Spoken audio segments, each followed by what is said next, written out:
नवंबर को हुए ब्लास्ट की जांच में फरीदाबाद के व्हाइट कॉलर टेरर मॉड्यूल की साजिश अब पूरी तरह से सामने आ रही है। एजेंसियों के मुताबिक इस मॉड्यूल की प्लानिंग बेहद खतरनाक थी। एनआईए ने कश्मीर से लेकर अल फलाह यूनिवर्सिटी और नूह के रास्ते दिल्ली में किए गए ब्लास्ट की पूरी साजिश क्रैक की है। एक रिपोर्ट देखिए, फिर करेंगे चर्चा।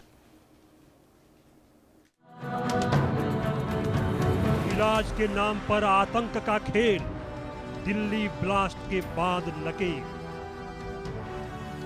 ये डॉक्टर भगवान नहीं, शैतान, लोगों की जान लेना काम। आतंक की खौफनाक मिस्ट्री, डॉक्टर की बम फैक्ट्री। दिल्ली में 10 नवंबर को हुए ब्लास्ट की जांच में फरीदाबाद के व्हाइट कॉलर टेरर मॉड्यूल की साजिश पूरी तरह सामने आ चुकी है। एजेंसियों के मुताबिक इस मॉड्यूल की प्लानिंग बेहद खतरनाक थी। एनआईए ने कश्मीर से लेकर अल फलाह यूनिवर्सिटी और नूह के रास्ते दिल्ली में किए गए ब्लास्ट की पूरी साजिश क्रैक कर दी है।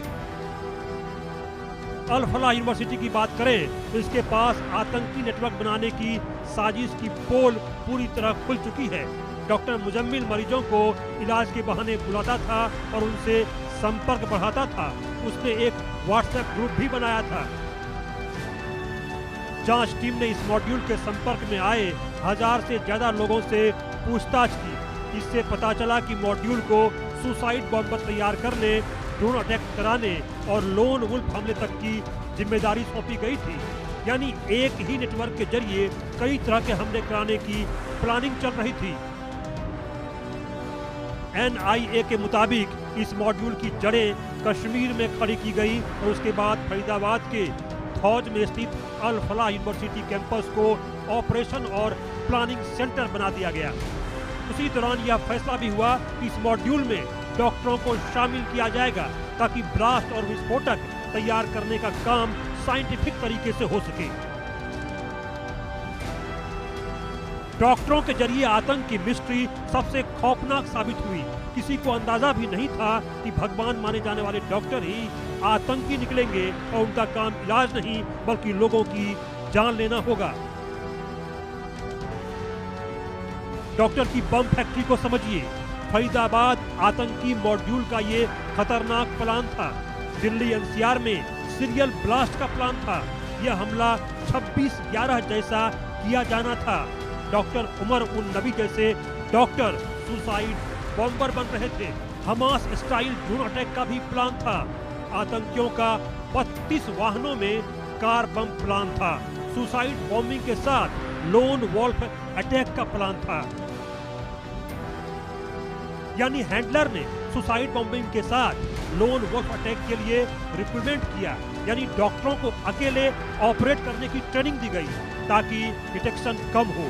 साथियों के अरेस्ट होने के बाद उमर ने लोन वुल्फ मोड अपनाया। यह मॉड्यूल की बैकअप स्ट्रेटजी थी, यानी अकेले ही अटैक करके बड़े प्लान को कवर करना। कुल मिलाकर आतंक की दुनिया के सारे डॉक्टर शैतान साबित हुए, लेकिन इनकी बम की फैक्ट्री अब तहस नहस हो चुकी है और हर रोज इन पर ऐसा शिकंजा कस रहा है कि उससे बचना नामुमकिन है। Bureau report, India news.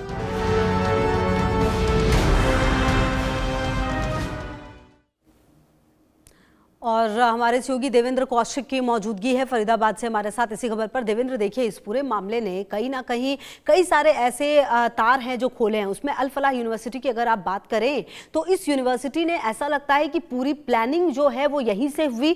जो इनफैक्ट जो एक रिस्पॉन्सिबिलिटी थी कि किसको क्या करना है वो भी यहीं से बांटे गए। जो सामान था वो यहीं इकट्ठा किया गया। आने वाले समय में अल फलाह यूनिवर्सिटी की भूमिका और भी ज्यादा स्ट्रांग हो सकती है। देवेंद्र, बिल्कुल निश्चित तौर से देखिए, जैसे जैसे आगे जांच बढ़ रही है तो लगातार जो अल फलाह यूनिवर्सिटी की भूमिका है वो और भी ज्यादा गहराती हुई दिखाई दे रही है और ज्यादा जुड़ती हुई दिखाई दे रही है। क्योंकि जिस तरह से डॉक्टरों की यहाँ से गिरफ्तारी होना, उसके बाद में अन्य जो फैकल्टी मेंबर्स हैं, स्टाफ है, उनकी यहाँ से गिरफ्तारी होना, कई और डॉक्टरों से पूछताछ, कई जगह तलाशी अभियान जो शुरू किया गया था, कई डॉक्टर शाहीन का जो बैग था वो यूनिवर्सिटी के अंदर से मिला जिसमें पेन ड्राइव और कई दस्तावेज मिले हैं उनकी जांच एजेंसी जांच कर रही हैं। इसके साथ साथ बरेजा गाड़ी उसी अल-फलाह यूनिवर्सिटी के अंदर से शाहीन शाहिद की बरामद की गई थी, जो I-20 गाड़ी जिसके मार्फत दिल्ली में जो ब्लास्ट कराया गया था वो भी कई बार यूनिवर्सिटी के अंदर आती और जाती 29 अक्टूबर और 30 अक्टूबर को दिखाई दी थी। तो इसीलिए जो हम कह रहे हैं कि अल-फलाह यूनिवर्सिटी आतंक की फैक्ट्री बन गया था, ऐसा भी बताया जा रहा है कि वहां के केमिकल जितने भी बच्चों को पढ़ाने के लिए या टेस्टिंग के लिए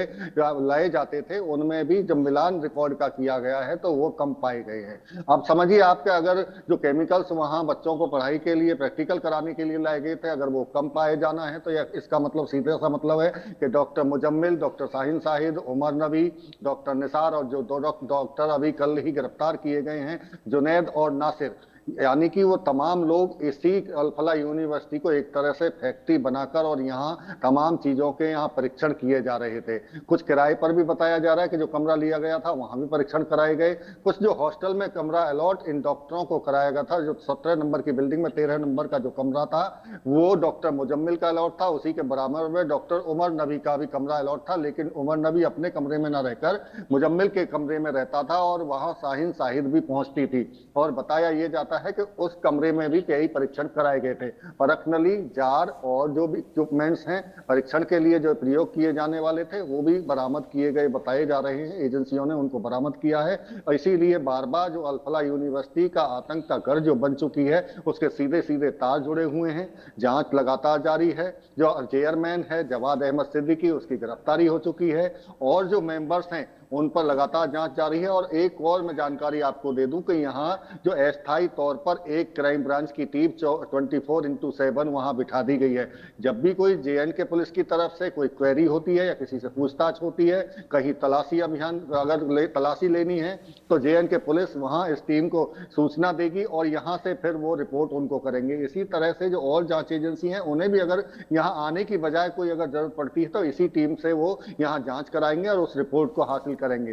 तो ये आप समझिए कि अल-फलाह यूनिवर्सिटी फरीदाबाद की धौज थाना क्षेत्र में पड़ने वाली और ये जो एरिया इलाका है यहीं इसी इलाके में जो विस्फोटक पदार्थ हैं वो यहाँ लाए गए थे। तो समझिए कि फरीदाबाद से ही पूरा की पूरा जो आतंक की साजिश थी और आतंकियों द्वारा जहां जहां ब्लास्ट करने थे, चाहे दिल्ली की बात करें चाहे दूसरे ऐसे जगह जहां भीड़ भाड़ का इलाका हो, तो इनको लेकर पहले से ही प्लानिंग की जा रही थी। जांच में ये भी सामने आया है कि 32 गाड़ियों में ये बम ब्लास्ट के लिए तैयार की गई थी, उसमें नुहू से लेकर बिल्कुल। और ये तो तमाम बातें सामने आ ही रही है देवेंद्र कि इनको ब्लास्ट करना था 6 दिसंबर को। बहरहाल आगे आते हैं आपके पास, शिखा भी हमारे साथ जुड़ गई हैं। शिखा, देखिए जिस तरीके से इस पूरे घटनाक्रम के तार जुड़े हैं ये सुरक्षा एजेंसियों के लिए भी एक आंख खोलने वाला मसला रहा है, क्योंकि जिस तरीके की पूरी प्लानिंग की गई, हालांकि देखिए ये हमारी सुरक्षा एजेंसियां हैं जिनकी वजह से ये ब्लास्ट जो है वो एक तक सीमित हो गया, वरना इनकी तो प्लानिंग ऐसी थी कि 32 अलग अलग जगहों पर ब्लास्ट होते अलग अलग कारों में।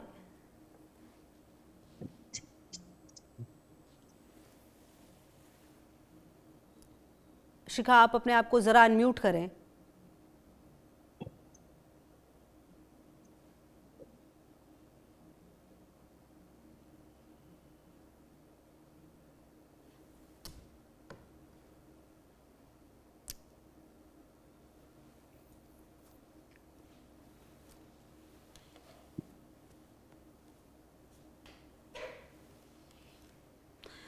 तो आपको बता दें कि इस पूरे मामले में लगातार जो तार हैं वो जिस तरीके से जहां से जुड़े हैं, ये बात तो तय है कि जो भी जानकारी सूत्रों के हवाले से सामने आ रही है, काफ़ी बड़ी योजना के तहत इनको इस पूरे घटनाक्रम को अंजाम देना था।